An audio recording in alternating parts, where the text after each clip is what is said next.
Hello friends, आप सभी का स्वागत है आपके अपने यूट्यूब चैनल स्टडी विद पीके पर। तो दोस्तों, कैसे हैं आप सभी? आशा करता हूँ अच्छे होंगे, स्वस्थ होंगे और अपनी तैयारी पूरी लगन व मेहनत से कर रहे होंगे। तो दोस्तों, आज हम पढ़ेंगे राष्ट्रीय प्रतीकों के बारे में,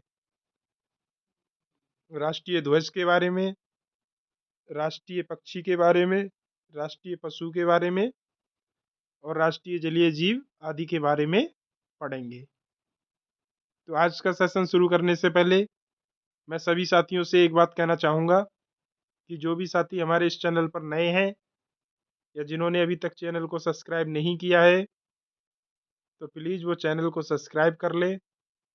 और अगर क्लास पसंद आए तो वीडियो को लाइक करना और कमेंट करके ज़रूर बताना कि क्लास कैसी लगी। तो चलिए दोस्तों, शुरू करते हैं आज का अपना टॉपिक, राष्ट्रीय प्रतीकों के बारे में।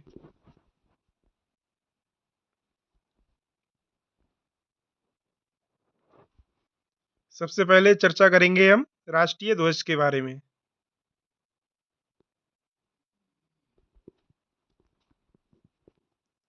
राष्ट्रीय ध्वज तिरंगे में समान अनुपात में 3 क्षैतिज पट्टियां हैं। जो राष्ट्रीय ध्वज तिरंगा है उसमें समान अनुपात में 3 क्षैतिज पट्टियां हैं।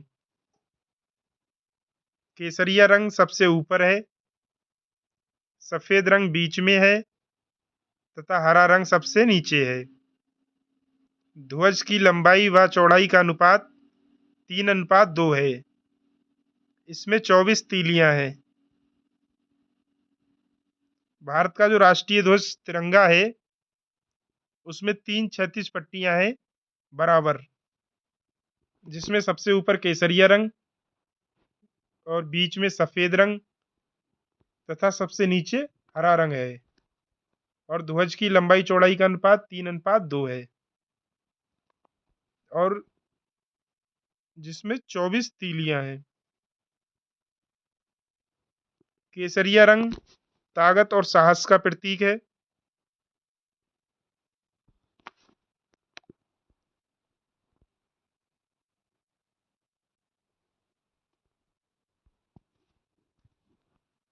सफेद रंग शांति और सत्य का प्रतीक है और हरा रंग देश की समृद्धि एवं उर्वरता का प्रतीक है या प्रदर्शक है।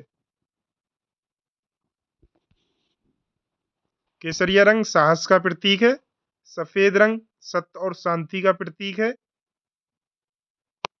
और हरा रंग जो है वो देश की समृद्धि एवं उर्वरता का प्रतीक है। इसमें स्थित चक्र को सारनाथ में स्थित अशोक स्तंभ से लिया गया है। जो तिरंगे में बीच में चक्र होता है वह सारनाथ के अशोक स्तंभ से लिया गया है। भारत की संविधान सभा द्वारा राष्ट्रीय ध्वज के प्रारूप को 22 जुलाई 1947 को अपनाया गया था।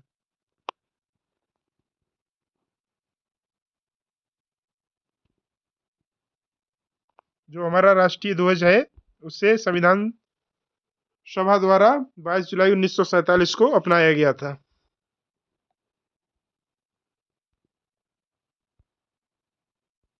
अब बात करेंगे हम राष्ट्रीय चिन्ह के बारे में, नेशनल एम्बलेम।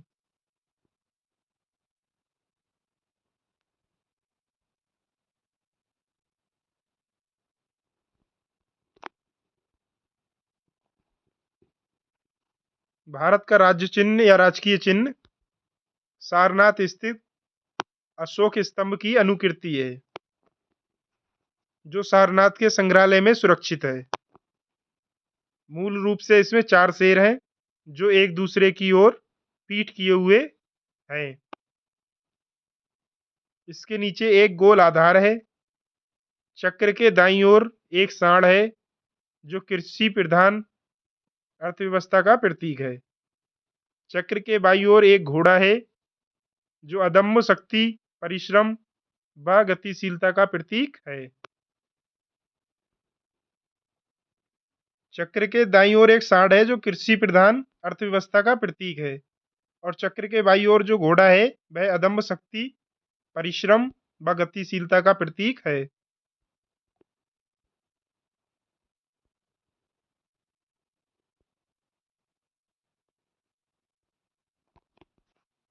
फलक के नीचे मुंडकोपनिषद का सूत्रवाक्य सत्यमेव जयते देवनागरी लिपि में अंकित है,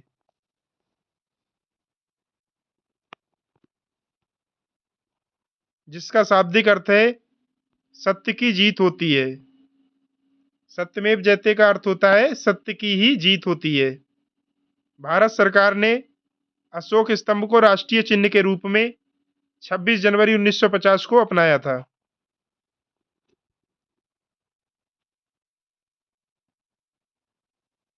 जो हमारा राष्ट्रीय चिन्ह अशोक स्तंभ है, इसे भारत सरकार ने 26 जनवरी 1950 को अपनाया था।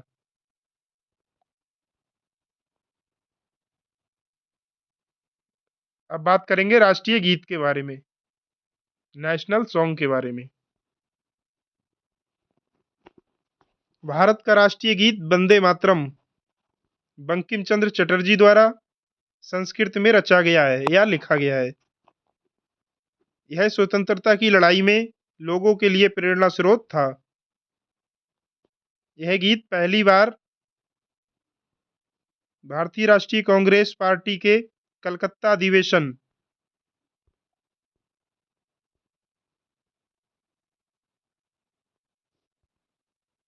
1896 में गाया गया था। जो राष्ट्रीय गीत था वो पहली बार कलकत्ता अधिवेशन 1896 में गाया गया था।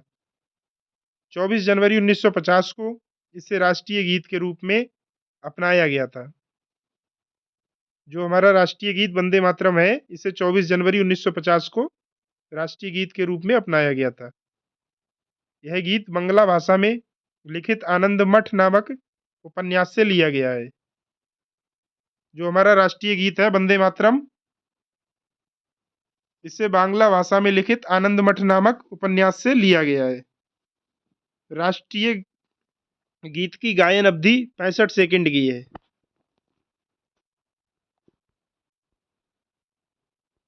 तो चलिए दोस्तों, अब हम बात करेंगे राष्ट्रगान के बारे में, नेशनल एंथम के बारे में।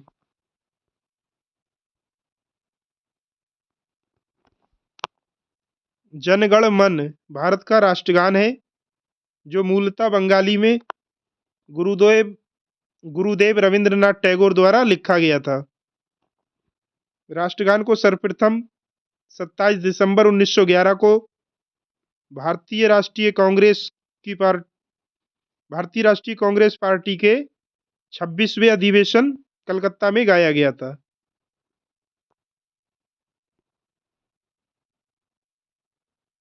जो हमारा राष्ट्रगान है जनगण मन, वह मूलतः बंगाली में गुरुदेव रविंद्रनाथ टैगोर द्वारा लिखा गया था। राष्ट्रगान को सर्वप्रथम 27 दिसंबर 1911 को भारतीय राष्ट्रीय कांग्रेस पार्टी के 26वें अधिवेशन कलकत्ता में गाया गया था।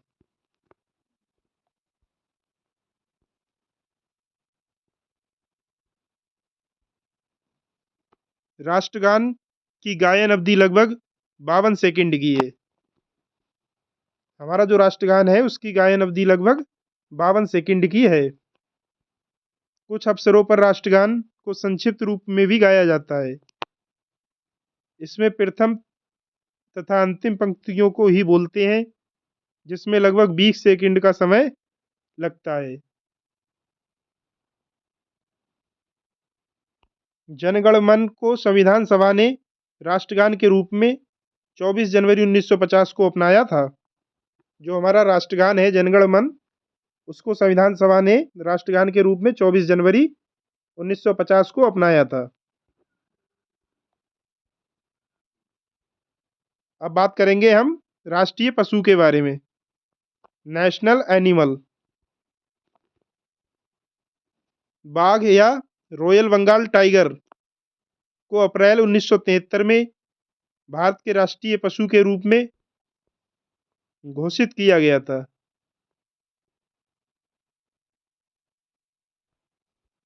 देश में बाघों की घटती हुई संख्या की प्रवृत्ति को रोकने के लिए अप्रैल 1973 में बाघ परियोजना टाइगर प्रोजेक्ट की शुरुआत की गई थी। इससे पहले शेर राष्ट्रीय पशु था। बाघ का नाम, वैज्ञानिक नाम पैंथेरा टाइग्रिस है। हमारे देश में जो बाघों की घटती हुई संख्या थी, उसकी प्रवृत्ति को रोकने के लिए अप्रैल 1973 में बाघ परियोजना या टाइगर प्रोजेक्ट की शुरुआत की गई थी। और 1973 से पहले शेर राष्ट्रीय पशु था। बाघ बाघ का वैज्ञानिक नाम जो होता है वो पैंथेरा टाइग्रिस है।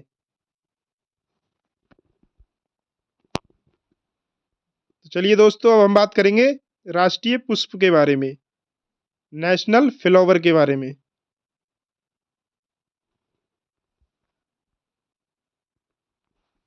कमल भारत का राष्ट्रीय पुष्प है, जिसका वैज्ञानिक नाम नीलियम्बो न्यूरी न्यूसीफेरा है।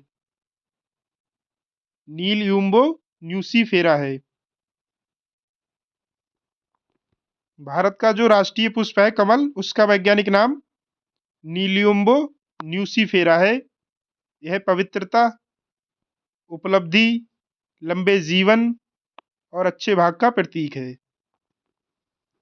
इसका प्रयोग देश भर में धार्मिक अनुष्ठानों आदि के लिए भी किया जाता है। जो हमारा राष्ट्रीय पुष्प कमल है, वह पवित्रता, उपलब्धि, लंबे जीवन और अच्छे भाग का प्रतीक है। और इसका प्रयोग देश भर में धार्मिक अनुष्ठानों या क्रियाकलापों के लिए किया जाता है। नोट है, हरियाणा व कर्नाटक राज्य का राजकीय पुष्प कमल है। जो हर जो भारत का हरियाणा व कर्नाटक राज्य है, उसका राजकीय पुष्प कमल है।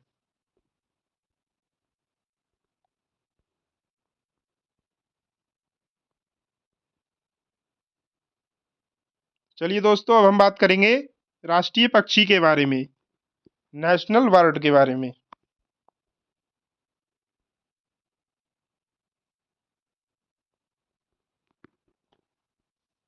भारतीय मयूर को या भारतीय मोर को भारत के राष्ट्रीय पक्षी के तौर पर अंगीकृत किया गया है। भारत का जो राष्ट्रीय पक्षी है वो मोर है।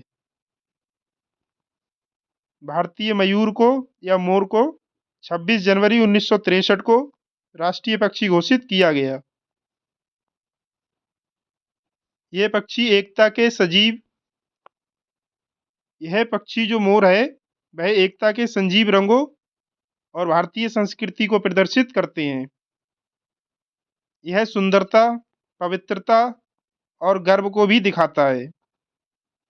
जो हमारा राष्ट्रीय पक्षी है मोर, वह पक्षी एकता के संजीव रंगों और भारतीय संस्कृति को प्रदर्शित करता है और साथ ही सुंदरता, पवित्रता और गर्व को भी दिखाता है।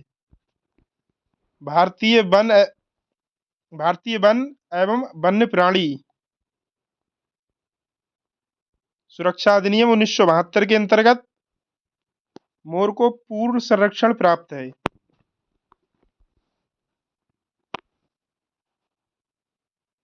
हिंदू धर्म में इसे भगवान मुरुगन, जिन्हें हम कार्तिकेय भी कहते हैं, का वाहन माना जाता है। जो हमारा राष्ट्रीय पक्षी मोर है, उसे हिंदू धर्म में भगवान मुरुगन या कार्तिकेय का वाहन माना जाता है। जबकि ईसाइयों के लिए यह पुनर्जागरण का प्रतीक है। जो ईसाई धर्म है, उनके लिए यह पुनर्जागरण का प्रतीक है। कौन? मोर।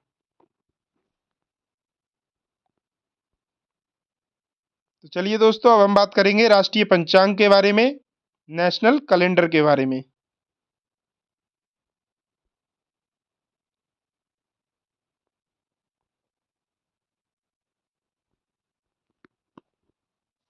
भारतीय राष्ट्रीय पंचांग भारत के उपयोग में आने वाला सरकारी सिविल कैलेंडर है।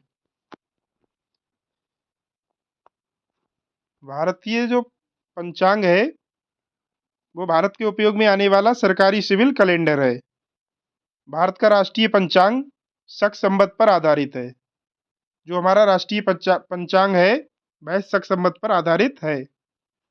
जिसे 22 मार्च 1957 को अपनाया गया था। जो हमारा राष्ट्रीय पंचांग है उसे 22 मार्च 1957 को अपनाया गया था। इस पंचांग का पहला माह चैत्र माह है और सामान्य वर्ष 365 दिन का होता है। चैत्र का पहला दिन सामान्यतः 22 मार्च को और अधिवर्ष में 21 मार्च को पड़ता है। हमारा जो राष्ट्रीय पंचांग है वह शक संवत पर आधारित है, जिससे 22 मार्च 1957 को अपनाया गया था। और इस पंचांग का पहला माह चैत्र होता है और सामान्यतः 365 दिन का होता है। जो राष्ट्रीय पंचांग है वो 365 दिन का होता है। चैत्र का पहला दिन सामान्यतः 22 मार्च को और यदि अधिवर्ष या लीफ ईयर है तो 21 मार्च को पड़ता है। तो दोस्तों अब हम बात करेंगे राष्ट्रीय वृक्ष के बारे में, नेशनल ट्री के बारे में।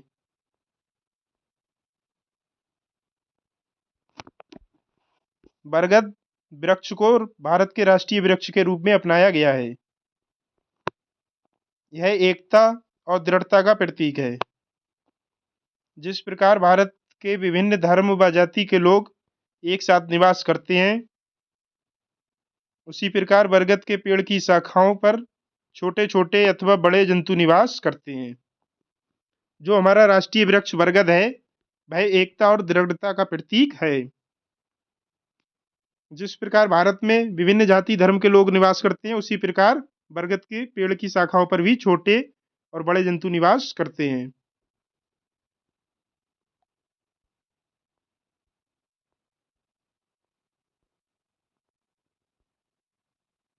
तो दोस्तों अब हम चर्चा करेंगे राष्ट्रीय फल के बारे में, नेशनल फ्रूट के बारे में।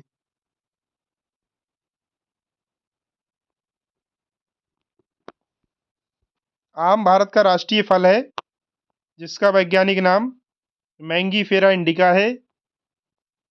इसको सभी फलों में राजा का दर्जा प्राप्त है। भारत में आम अनादिकाल से प्रचलित है। हमारा जो राष्ट्रीय फल आम है उसका वैज्ञानिक नाम मैंगीफेरा इंडिका है और इसे सभी फलों में राजा का दर्जा प्राप्त है। अलेक्जेंडर और चीनी यात्री हेनसोंग ने भी इसका स्वाद चखा और इस फल को सराहा है।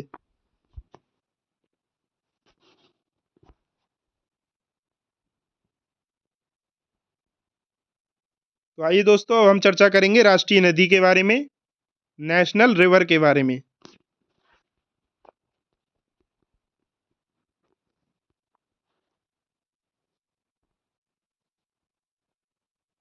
गंगा नदी भारत की सबसे लंबी और पवित्र नदी है, जो पहाड़ों, घाटियों एवं मैदान पर 2525 किलोमीटर की दूरी तय करती है। गंगा नदी का उद्गम उत्तराखंड के हिमालय में गंगोत्री हिमनद से होता है, जहाँ इसे भागीरथी के नाम से जाना जाता है। गंगा नदी जो है वो भारत की सबसे लंबी और सबसे पवित्र नदी है, जो पहाड़ों, घाटियों और मैदानों पर लगभग 2525 किलोमीटर की दूरी तय करती है। गंगा नदी उत्तराखंड के हिमालय में गंगोत्री हिमनद से निकलती है और वहां पर इसे भागीरथी के नाम से जाना जाता है। और गंगा नदी को राष्ट्रीय नदी 4 नवंबर 2008 को घोषित किया गया था।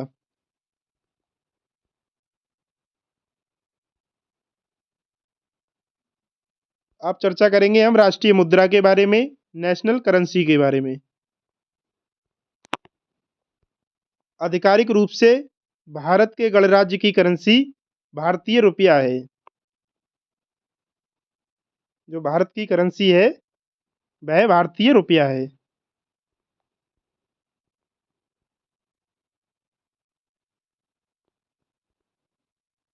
भारतीय रुपए को 15 जुलाई 2010 को डॉलर, यूरो, पाउंड और येन की तरह नया प्रतीक मिल गया है।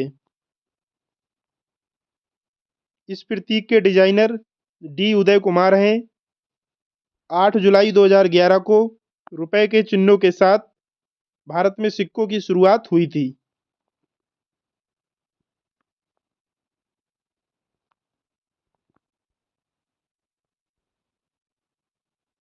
अब बात करेंगे हम राष्ट्रीय विरासत पशु के बारे में, नेशनल हेरिटेज एनिमल के बारे में। भारत सरकार ने एशियाई हाथी को राष्ट्रीय विरासत पशु के रूप में अक्टूबर 2010 में घोषित किया है। राष्ट्रीय वन्यजीव बोर्ड की स्थायी समिति ने इसे 13 अक्टूबर 2010 की बैठक में स्वीकृति प्रदान की थी। भारत सरकार ने एशियाई हाथी जो हैं उन्हें राष्ट्रीय विरासत पशु अक्टूबर 2010 में घोषित किया था, और जो राष्ट्रीय वन्यजीव बोर्ड की स्थायी समिति है उसने 13 अक्टूबर 2010 को इसे राष्ट्रीय विरासत पशु के रूप में स्वीकृति प्रदान की थी।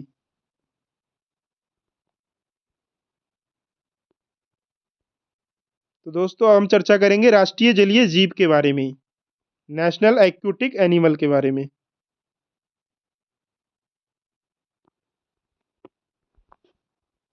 गंगा की डॉल्फिन को राष्ट्रीय जलीय जीव के रूप में अंगीकृत किया गया है।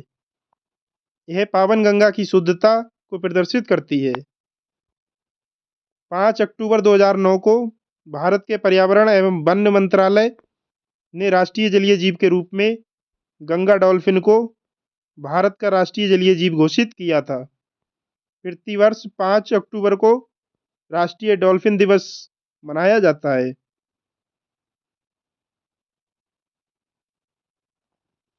जो गंगा की डॉल्फिन है उससे राष्ट्रीय जलीय जीव के रूप में स्वीकृति मिली है।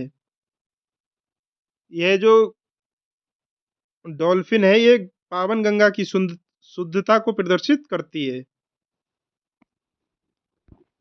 जो हमारा राष्ट्रीय जलीय जीव डॉल्फिन है वह गंगा की शुद्धता को प्रदर्शित करती है, और इसे 5 अक्टूबर 2009 को भारत के पर्यावरण एवं वन मंत्रालय ने राष्ट्रीय जलीय जीव के रूप में स्वीकृति प्रदान की थी, और प्रत्येक वर्ष 5 अक्टूबर को राष्ट्रीय डॉल्फिन दिवस मनाया जाता है।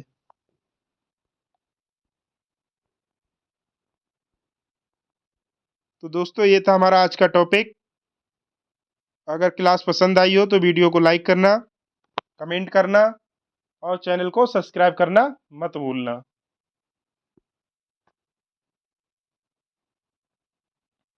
तो आज का सेशन हमारा यहीं पर समाप्त होता है। मिलते हैं नेक्स्ट सेशन में नेक्स्ट टॉपिक के साथ। तब तक के लिए आप हंसते रहिए, मुस्कुराते रहिए और अपनी तैयारी करते रहिए। जय हिंद।